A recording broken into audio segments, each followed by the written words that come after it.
Hi, my name is Grace Ji-Sun Kim, and I'm so honored and thrilled to be invited by Austin Theological Seminary to be the Robert F. Jones Lecturer 2023. Please do join me as I share about my book, Invisible.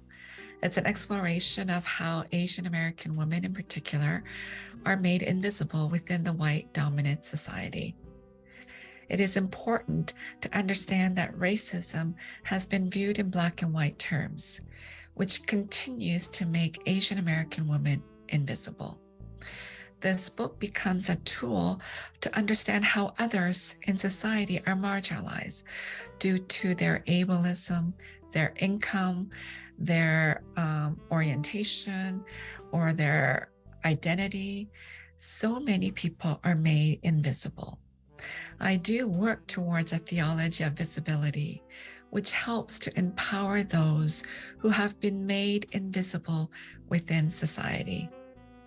And through the theology of visibility, I hope that many will gain hope in God.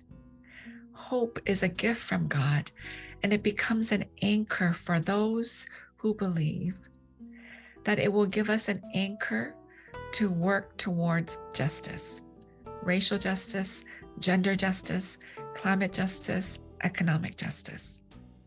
So I will explore these concepts and these themes, and I hope that you will be able to join me. Thank you.